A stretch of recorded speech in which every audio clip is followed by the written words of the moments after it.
Bonjour Joseph. Bonjour Christophe. Comment vas-tu? Très très bien et toi? Ben, ça va super. Merci d'avoir répondu à l'invitation. Joseph, ça me ferait plaisir que tu nous présentes qui tu es et ce que tu fais. Bah écoute, merci déjà d'avoir pensé à moi pour ces séquences d'interviews sur des professionnels qui gravitent autour du secteur social et médico-social. Donc moi je m'appelle Joseph Diop, donc actuellement je suis responsable de formation dans une école de travail social et plus précisément je m'occupe des formations de cadres, donc le CAFERUS, le CAFDES et le DEIS. Tu peux décrire ces formations? Alors, le CAFDES, c'est une formation dédiée pour les directeurs d'établissement dans le secteur social et médico-social. Donc, étant une formation pilotée par l'EHSP, sous délégation de la DGCS. Et nous, en tant qu'école de formation, donc on est amené à piloter toute l'ingénierie de cette formation-là, donc de la sélection jusqu'à la diplomation en fin de cursus, après 2 ans d'études pour les stagiaires. Donc la formation DEIS, elle est dédiée pour le métier qu'on appelle ingénieur social. Donc c'est des professionnels qui sont amenés à occuper des postes de directeur d'établissement, mais aussi à occuper des postes de chargé de mission dans des collectivités territoriales, des associations, avec cette appétence pour tout ce qui est ingénierie de projet.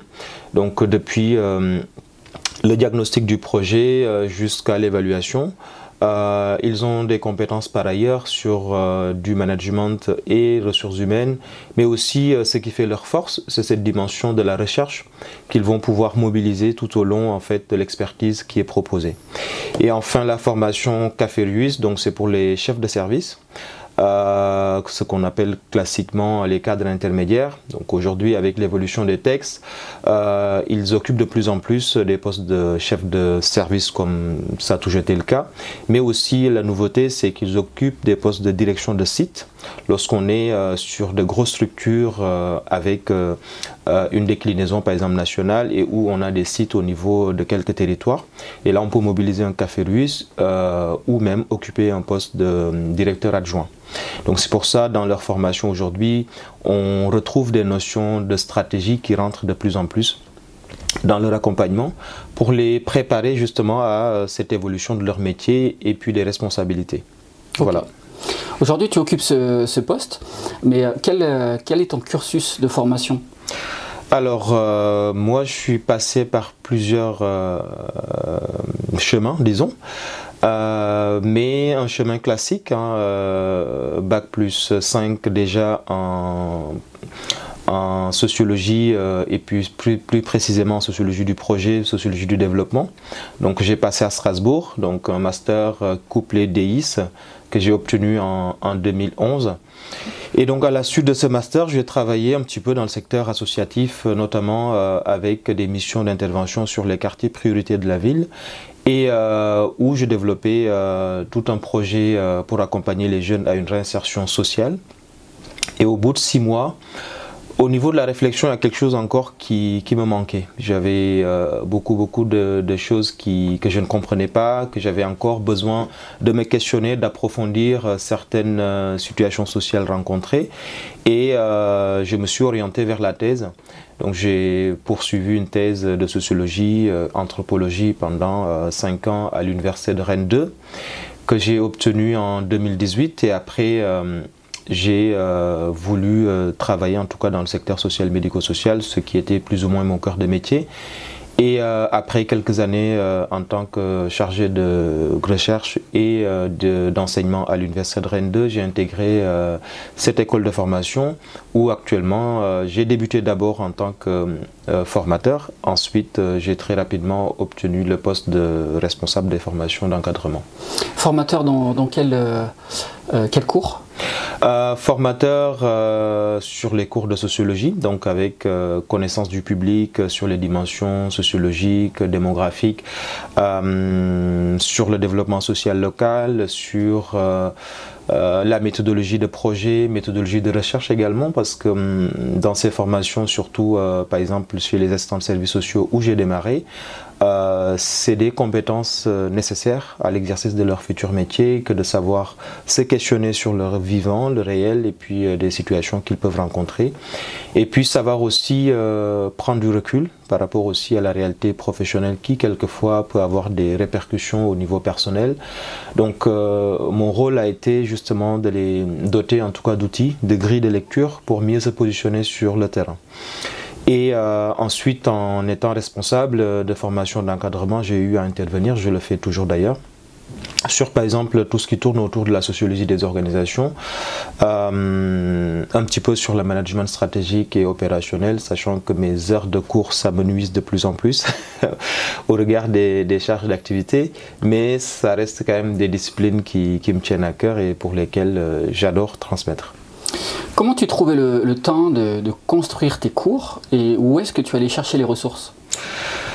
Alors ça, c'est une très très bonne question parce que souvent on voit un cours près de 3h, 3h30, voire 7h qui est dispensé en face à face, mais derrière c'est le fruit d'un travail beaucoup plus conséquent, de recherche bibliographique, déjà de dessin d'un scénario qu'on s'imagine par rapport à où est-ce qu'on trouve les étudiants, où est-ce qu'on cherche à les amener.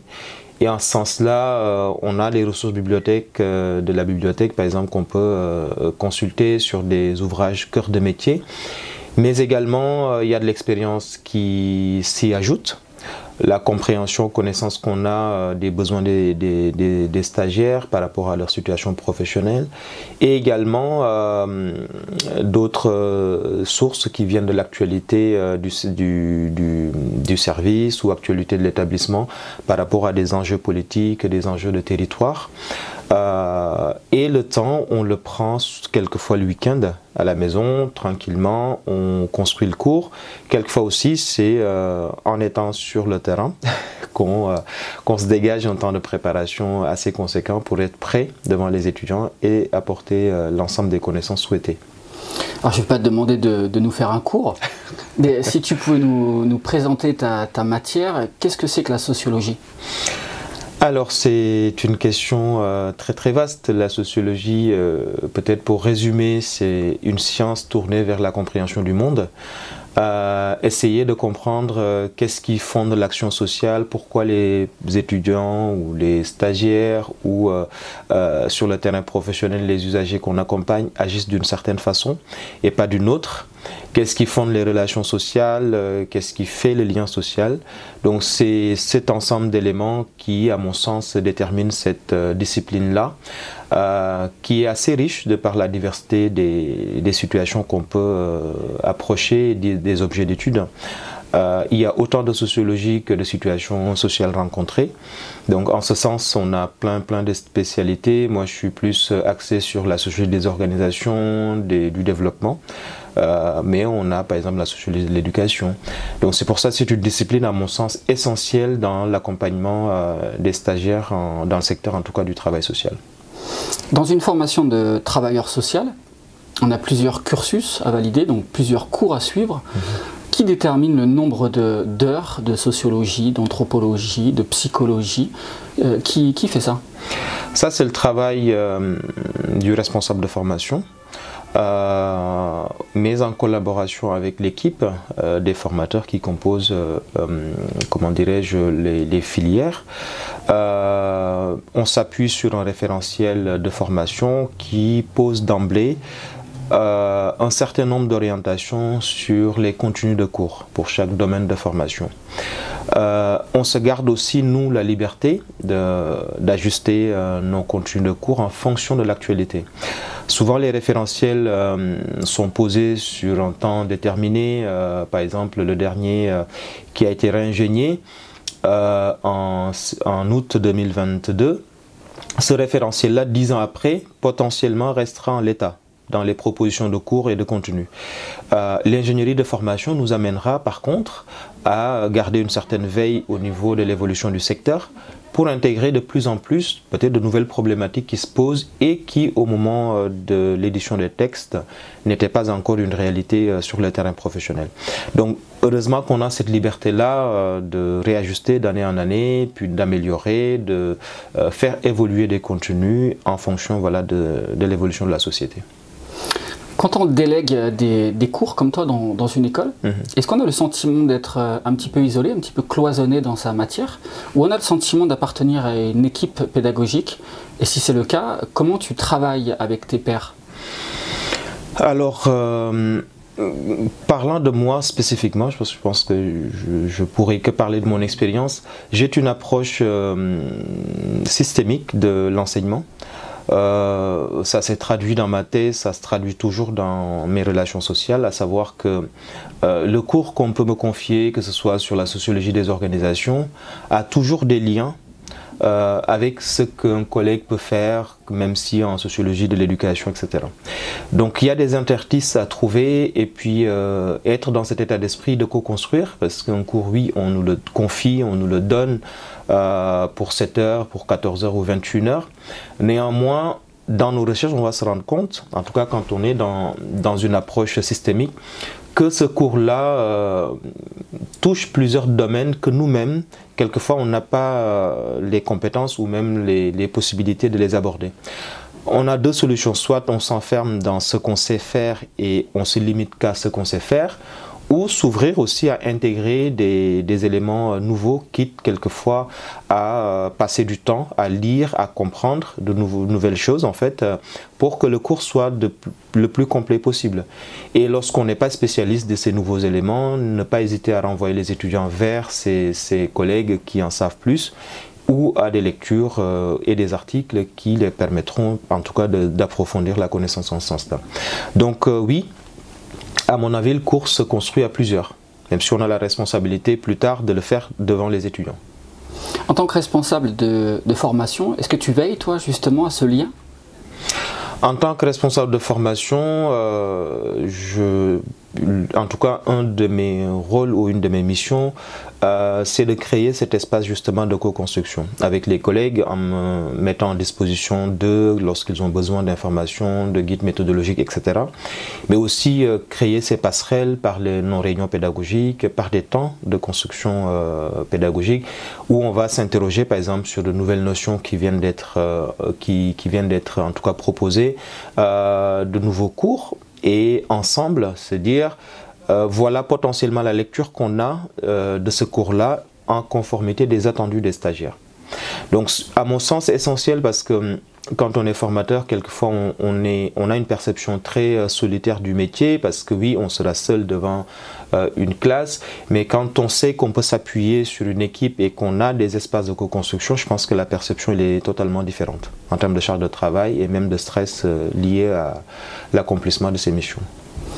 Dans le travail social, la notion de partenariat est très importante, on ne travaille jamais seul. Est-ce que quand on est formateur ou responsable de formation, on est aussi dans cette notion de partenariat? On l'est de fait, parce que déjà dans un premier temps, les textes viennent d'une autorité qui encadre et qui évalue la formation, qui certifie donc de fait cette autorité et les partenaires.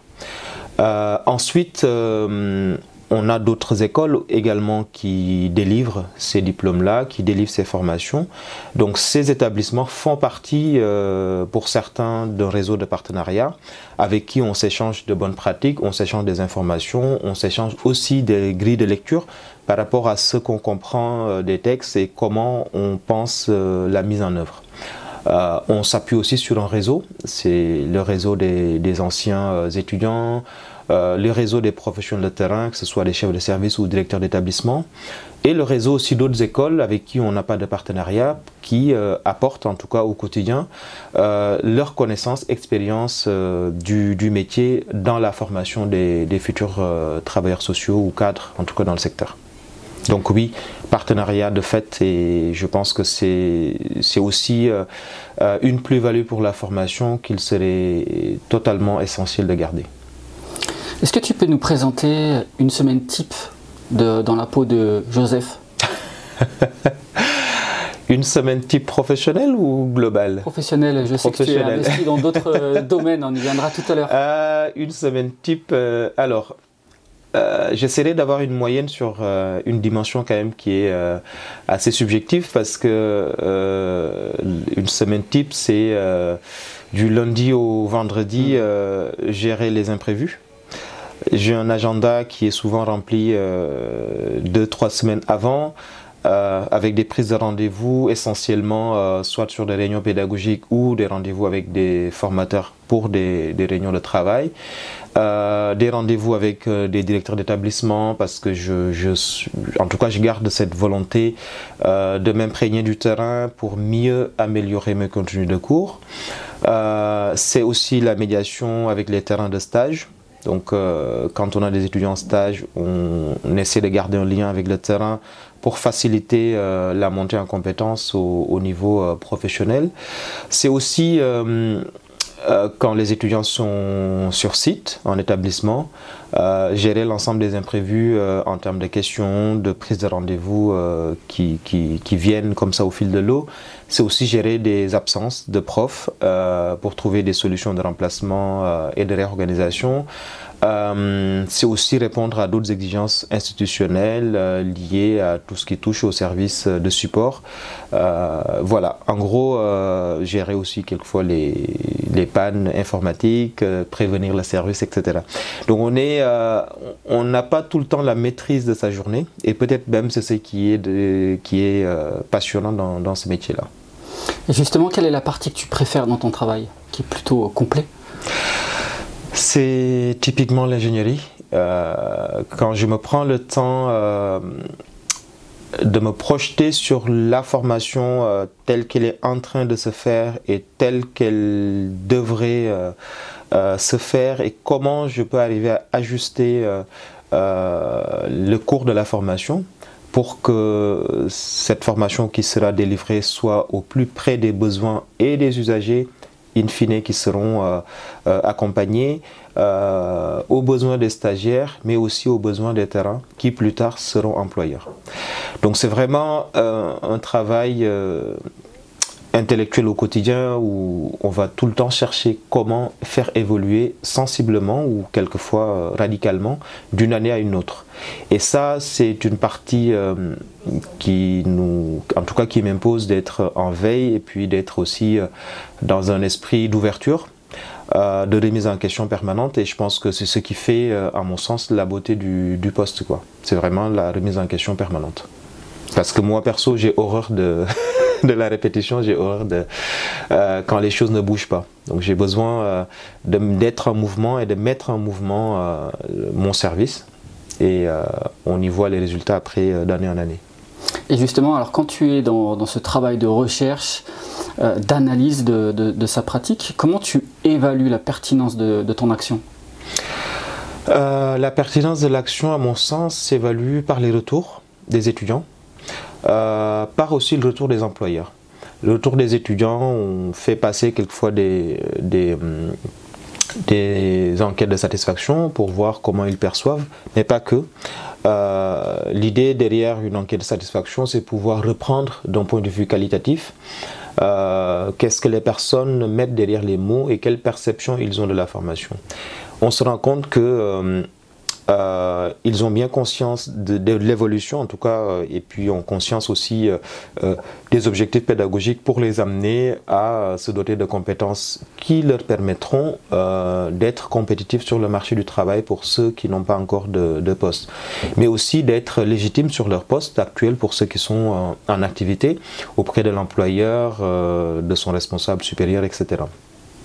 C'est aussi le retour qu'on a aussi des employeurs qui, quelquefois, n'hésitent pas à nous faire des retours par écrit ou lors de réunions de travail sur leur perception de la qualité de la formation. Et nous, on a besoin de ces éléments-là pour aller apprécier cette pertinence-là, soit de changer de cap quand on sent qu'on est peut-être sensiblement à côté de la plaque, ou maintenir quelquefois des dispositifs qui fonctionnent et qui, pour le moment, apportent des résultats probants. D'où ça te vient cette envie de recherche, ce besoin de comprendre? Alors ça, je Je pense que c'est une curiosité qui est d'abord personnelle avant d'être professionnelle. Comme tu peux t'en douter, je m'intéresse à plein de sujets. Ne pas comprendre, c'est quelque chose qui peut se traduire en souffrance. À savoir buter sur quelquefois des logiques simples, mais parce que je ne comprends pas comment la logique s'articule, il y a toujours ce sentiment d'insatisfaction lié à la non-connaissance, à la non-compréhension. Donc je pense que c'est de là que l'évidence d'aller dans une carrière de recherche, de chercheur, s'est posée pour moi. Et j'arrête pas, d'ailleurs, je continue toujours mes activités de recherche et de quête de connaissances, de quête de savoir, de quête de savoir-faire, de se former toujours, tout le temps. Le concept de formation tout au long de la vie et de recherche tout au long de la vie, je pense que c'est quelque chose qui me correspond et dans lequel moi, en tout cas, je retrouve pleinement la nature de mes compétences. Tu pourrais dater depuis quand tu as besoin de comprendre le monde? Depuis tout petit, ou il y a eu un événement dans ta vie qui t'a dit... Alors, je pense depuis tout petit, cette curiosité, je pense que je l'ai toujours eue aussi lointain que je puisse me souvenir de mon enfance. Je me souviens toujours de poser des questions à ma grand-mère, qui était une des personnes, et qui l'est d'ailleurs, même si elle n'est plus de ce monde, mais importante dans ma vie, de revenir après mes escapades avec les copains, avec plein de questions à poser sur des choses que j'ai observées et que je ne comprenais pas. Et tout part de l'observation, cette compétence, je pense qu'aujourd'hui, je pense avoir.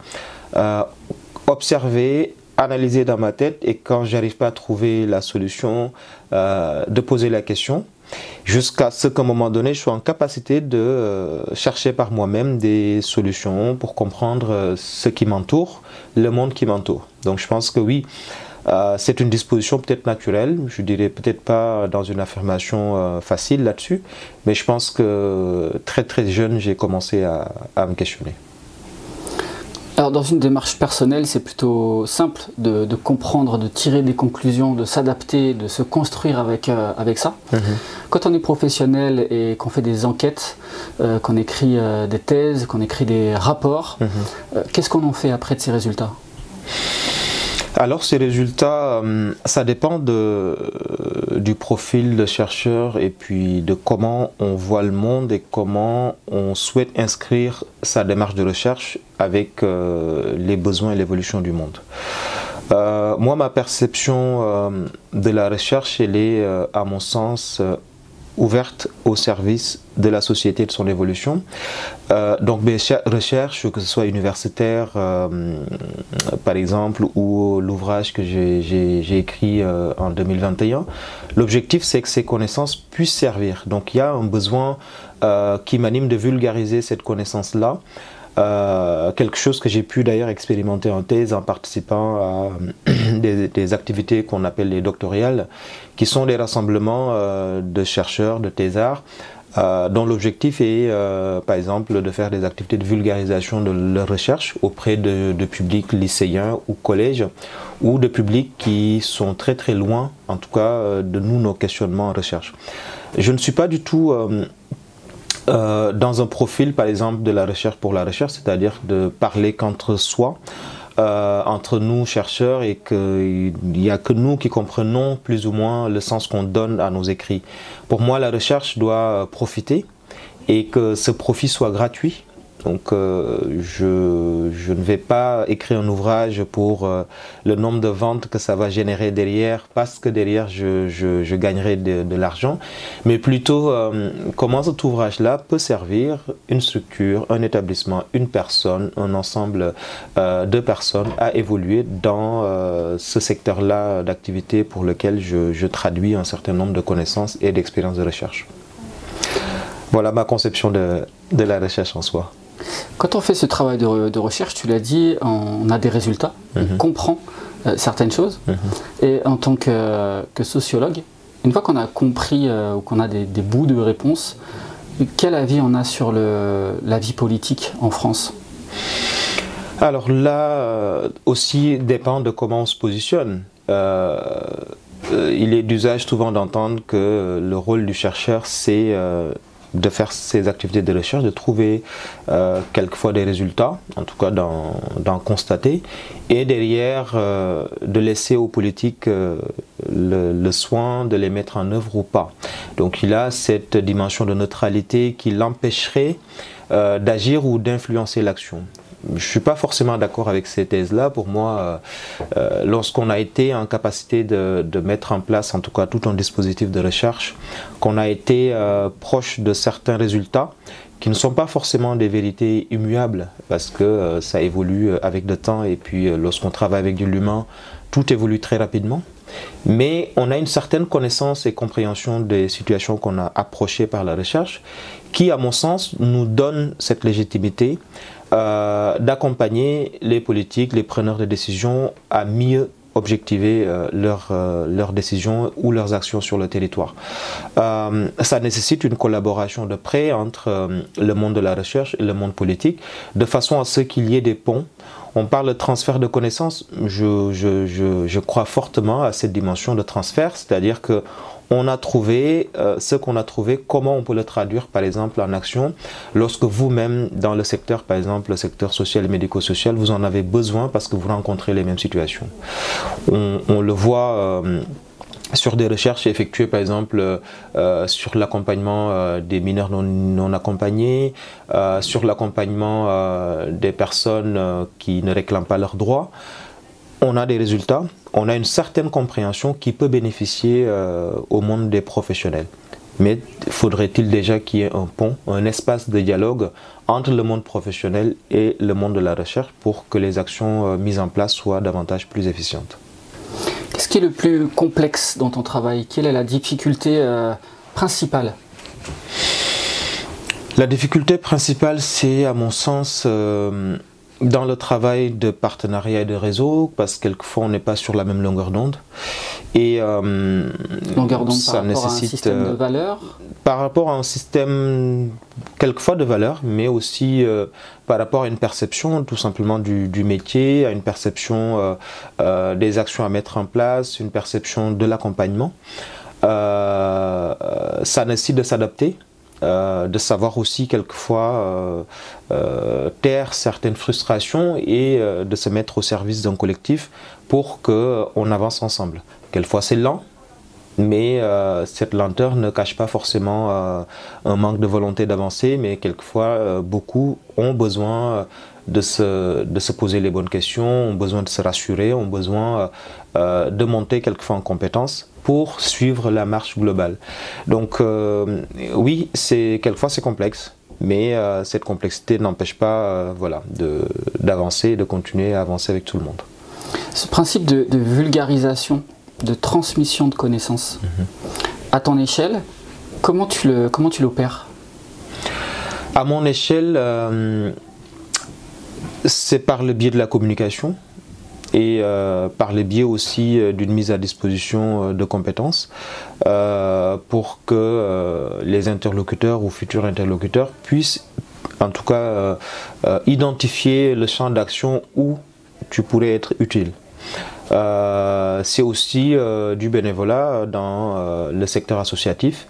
C'est aussi la vulgarisation par l'écrit d'un certain nombre de résultats, d'un certain nombre de connaissances, d'expériences qui peuvent être utiles pour telle ou telle collectivité ou telle organisation, telle ou telle autre personne. Donc c'est vraiment une posture de mise à disposition totale qui permet, à mon sens, de faciliter cette transmission de connaissances. Est-ce que tu peux nous parler de l'association ALFANF? Alors ARFANF, c'est l'association des ressortissants de Fandène en France. Donc, sachant que Fandène, c'est un village qui se situe au Sénégal, dans la région de Thiès, à 70 km à l'est de Dakar. Donc il a été, en tout cas, il est venu à l'idée de nos aînés ou de nos pères de créer cette association-là, d'autant plus qu'on commençait à voir arriver beaucoup de personnes issues de ces villages en France. On s'est dit, ça peut être important de se regrouper un petit peu et de mettre en avant une action au service des populations, d'autant plus que ce village-là peut bénéficier en tout cas de l'expérience qu'on peut avoir ici en France et aussi profiter d'un accompagnement qu'on peut apporter, en tout cas, ou une pièce à l'édifice qu'on peut apporter au développement de ce village-là.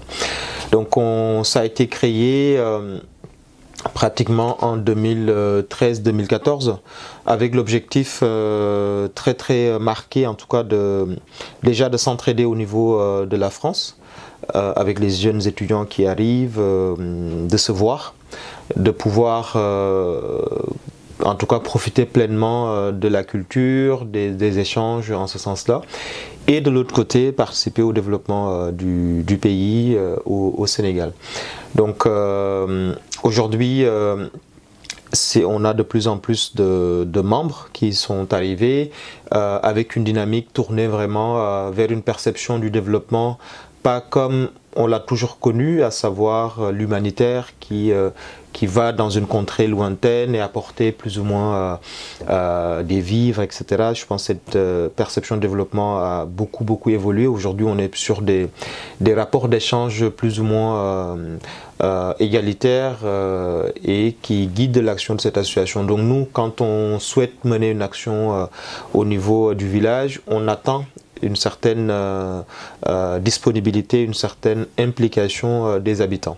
Donc c'est en ce sens-là que l'action elle est très intéressante à mettre en place. Aujourd'hui, on n'en est qu'au début parce qu'on n'a pas forcément mis en action un projet grandiose, mais c'est un travail.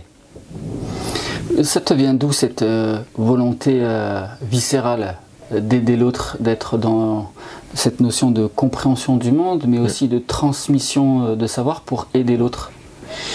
C'est des valeurs, je pense, que je dirais que j'ai hérité, parce que j'ai grandi dans un milieu très modeste, hein, au Sénégal avec mes grands-parents dans un premier temps, et j'ai toujours vu mes grands-parents, malgré leur situation précaire, toujours donner. C'est s'ouvrir, c'est donner, c'est ne jamais dire non, même si on sait que ce qu'on partage ne suffit pas pour vivre seul. Néanmoins, on va quand même donner un petit bout. Ne jamais dire non à la personne qui arrive. J'ai toujours vu en étant jeune des étrangers venir dormir à la maison alors même que quelquefois on n'avait pas de place. J'ai toujours vu des étrangers manger à la maison alors même que le repas quelquefois était suffisant pour juste les personnes qui habitent la concession. Donc très tôt j'ai eu je pense cette perception de la vie que ça pouvait être quelque chose d'assez simple, avec beaucoup d'humilité, avec une certaine ouverture et disponibilité pour les autres. Ça nécessite pour certains une certaine violence par rapport à leur façon de percevoir le monde et surtout le monde dans lequel on évolue actuellement, où on est davantage refermé sur des valeurs très individualistes.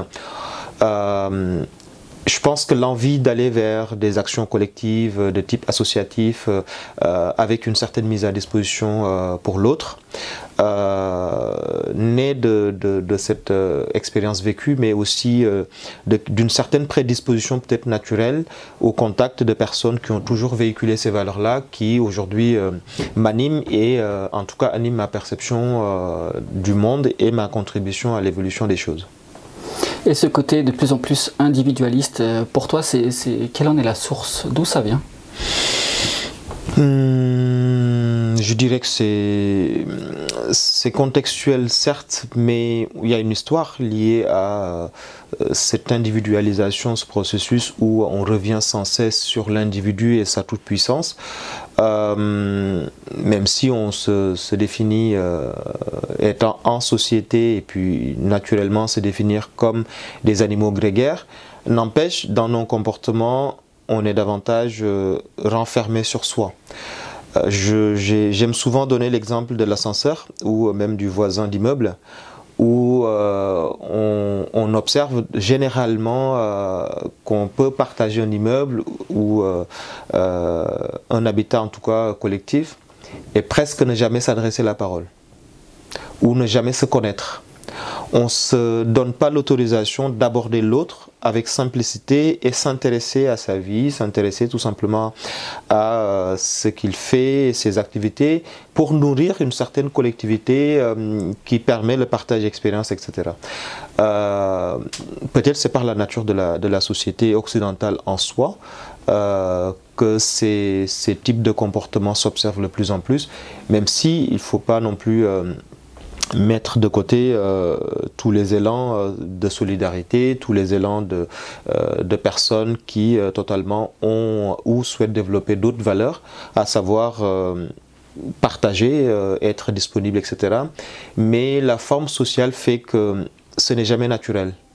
Quand on aborde une personne dans la rue pour dire bonjour ou même l'accoster, on sent qu'on a l'impression que s'arrêter, dire bonjour, prendre du temps, s'il y a quelque chose d'implicite, qu'est-ce qu'il attend de moi, est-ce qu'il veut me demander quelque chose que je n'ai pas, etc.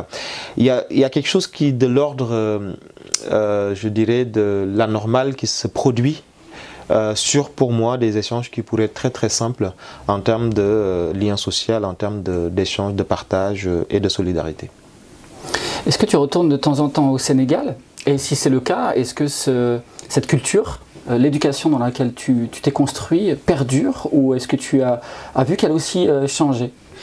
Je reviens pratiquement, je repars au Sénégal tous les ans, en moyenne, et mais de par le biais des réseaux sociaux d'ailleurs, une invention sur ce plan extraordinaire. Je suis en distance l'évolution de cette société-là pour les relations, comment ça évolue, et puis aussi comment les individus évoluent en termes de conscience du monde, en termes de valeurs aussi qui évoluent. Je dirais que on commence petit à petit à épouser des valeurs individualistes, où on va s'intéresser davantage à sa propre personne, comment je peux faire, c'est pas négatif en soi, mais on a quand même un ciment de lien social qui est davantage très très fort, très présent. C'est vraiment l'importance de la famille, c'est l'importance de la communauté. Quand on fait communauté, c'est presque on se connaît. Moi, dans le village où j'ai grandi, presque je connais l'essentiel du village. Quand je dis l'essentiel du village, c'est minimum 3000 personnes qui y habitent. Et chaque fois qu'on y rentre, en tout cas que j'y vais, j'ai toujours cette chaleur de retrouver une certaine simplicité dans les relations où il y a très peu de questionnements avant la rencontre. Les choses se font presque instinctivement, dans une sorte d'obligation de la relation au détriment d'un certain primat de l'individu sur le collectif. Donc ça, je pense que la modernité ne parviendra pas à le faire bouger aussi facilement parce qu'il y a déjà un ciment, un terreau historique et social qui a préexisté avant même que l'évolution du monde, en tout cas, ne touche ces contrées-là et quelquefois les amène à des prises de position allant vers plus d'individus que de sociétés. Culturellement, comment ça se passe quand des personnes qui ont cette culture-là, d'entraide, de solidarité, arrivent dans une société comme la nôtre où effectivement on va à peine connaître le voisin d'en face ou, voilà. Comment ça se passe? C'est un peu le choc des cultures? C'est un véritable choc. Moi je me rappelle quand je suis arrivé en 2010 à Strasbourg, mon premier matin d'octobre, je rentre dans le bus, je me crois encore au Sénégal. Donc on rentre, on dit bonjour à tout le monde. Et je pense qu'il n'y avait que le conducteur qui a répondu. Et autour, soit les gens étaient sur leur téléphone ou étaient en tout cas avec un air très très sérieux, carré, pas de réponse. C'est quelque chose qui m'a heurté parce que je me dis mais qu'est-ce qui se passe? Est-ce que ils se sont transformés en zombies entre-temps, ou est-ce que c'est d'usage que ne pas saluer, ou j'ai pas parlé assez fort? Mais j'ai pas osé sur le coup redire bonjour plus fort, etc. Et je me suis dit, bon, je vais réessayer le lendemain. Pareil, je reprends le bus pour aller à l'université. Je redis bonjour, cette fois-ci avec une voix affirmée, etc. Pareil, personne ne répond. Cette fois-ci, ni chauffeur de bus, ni passager ne répond. Et là, je commence à réaliser que je ne suis plus, en tout cas, où je ne suis pas dans une société qui partage les mêmes rapports sociaux que moi, et que désormais, je vais commencer à m'adapter. Non pas copier, mais je vais commencer à m'adapter. Que le fait que quand je dis bonjour à quelqu'un dans la rue et qu'il ne me répond pas, ne me choque pas d'un point de vue négatif, ou que j'en souffre pas. C'est là où j'ai commencé à me questionner, à essayer de comprendre, à poser des questions. Je dis, mais comment ça se fait que... Et les copains de l'université ont commencé à m'expliquer, tu sais, ici, c'est dire bonjour, c'est pas forcément, ça dépend des zones, mais tu vas à Marseille ou à Paris, potentiellement les gens disent bonjour dans la rue, mais ici, à Strasbourg, c'est pas quelque chose de commun. Donc, si on te répond pas, c'est pas que tu es détesté ou autre chose, c'est juste que c'est pas de coutume. Bon, une fois qu'on a compris, on passe à l'étape d'après. Donc, petit à petit, on s'ouvre à ce mode de vie-là sans le juger, et puis sans forcément en avoir une appréhension négative, mais en comprenant comment les personnes, en tout cas, construisent leur rapport au monde et construisent aussi leurs valeurs, on en a une perception moins négative, et puis on ne reçoit pas ce choc-là, en tout cas de façon négative. Est-ce que dans ta vie, tu as eu un mentor? Tu as fait une rencontre déterminante? Mentor, est-ce que c'est quelqu'un? Oui, c'est quelqu'un qui nous a plus ou moins influencé. Je dirais que j'ai eu plusieurs rencontres. Un mentor, je pense pas, parce que comme je suis quelqu'un qui se construit par les rencontres, je pense qu'avoir un mentor, ça ne me correspondrait pas. J'ai eu à rencontrer des profs qui m'ont beaucoup marqué depuis le collège, depuis le lycée, à l'université à Saint-Louis, à l'université Gaston Berger. J'ai eu après des profs aussi qui m'ont marqué en France, pour qui j'éprouve un profond respect, et c'est réciproque. On continue à travailler ensemble, on continue à échanger. Et pour chacune des personnes rencontrées, je pense qu'il y a un certain nombre de valeurs, soit qui nous ont réunis au-delà de la relation professionnelle, qui ont fait qu'ils ont été à un moment donné un modèle sur une partie de ma façon de se construire, une partie de comment je perçois le monde, et une partie de la façon dont je m'investis humainement et professionnellement. Et donc je peux dire que c'est une sorte d'approche plus ou moins syncrétique de l'ensemble de ces influences-là que j'essaie de me construire, et ça ne s'arrête pas, parce que je sais que peut-être dans 2-3 ans, je rencontrerai d'autres personnes inspirantes sur un aspect spécifique que j'aimerais développer personnellement. Et alors, quelqu'un qui est dans cette recherche permanente et d'amélioration aussi, toujours essayer d'être la meilleure version de soi-même, dans 10 ans, tu te vois comment? Dans 10 ans, si je suis toujours en vie, déjà, ce serait une belle bénédiction déjà d'être en vie et en bonne santé. Dans 10 ans, je me vois toujours être dans cet état d'esprit, de continuer à vouloir m'améliorer, et puis à toujours être sensible à ce que les uns ou les autres peuvent m'apporter, sensible aux critiques venant d'ailleurs, des suggestions d'amélioration, etc. Je pense que c'est un état d'esprit que je ne pense pas me quitter avec l'âge. Je m'assagirai peut-être plus par l'expérience, mais je pense que je serai toujours dans cette quête de renouveau, cette quête d'amélioration, de changement, tout le temps. Voilà. Dans la transmission. Dans la transmission également.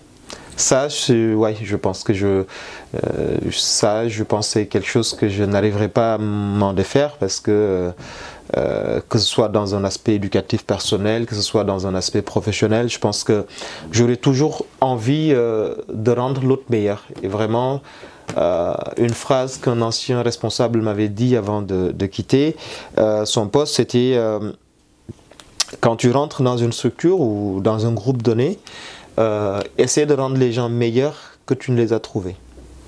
Donc moi, depuis ce jour, cette citation ne m'a jamais quitté parce que je l'avais consignée sur le champ. Je lui dis, bah, attends, je vais l'écrire. Même si c'était un moment assez pas trop sympa parce que le départ de collègues, c'est pas toujours joyeux. Mais il y avait une certaine simplicité dans l'échange, comme si il avait ce besoin de me confier un cadeau. Voilà, et j'ai trouvé ça très très beau, que ça me guide toujours dans mes rapports. Je le garde comme une sorte de boussole dans mes relations sociales. C'est comment je peux rendre l'autre meilleur que je ne l'ai trouvé. En tout cas, dans ma perception de comment je l'ai trouvé et qu'est-ce que je peux lui apporter pour que sensiblement il évolue. J'en attends pas forcément un retour, mais je suis toujours sensible à cette quête-là de qu'est-ce que l'autre me renvoie qui me permettrait de m'améliorer. Parce qu'on n'est jamais parfait et loin de là, je ne le suis pas. Et alors, pour quelqu'un qui cherche toujours à aider l'autre, toi, qu'est-ce qu'on pourrait te souhaiter? La santé, essentiellement. Je pense qu'avec la santé, j'aurai toujours cette énergie de faire, d'aller vers et puis d'inventer des choses, de nouvelles idées, laisser libre cours à mon esprit, à mon imagination créatrice et puis voilà, de rencontrer, de s'enrichir, de rigoler, de vivre de simplicité. Ouais. Tout ce qu'on peut me souhaiter vraiment, c'est être en bonne santé. Je te le souhaite. Mental, physique, psychique, tout ce qu'on veut. Joseph, je te remercie. C'était un plaisir. C'est moi, Christophe. À bientôt. Très très bien, merci beaucoup, à bientôt et bon courage à toi. Merci, c'est gentil. Super, merci beaucoup.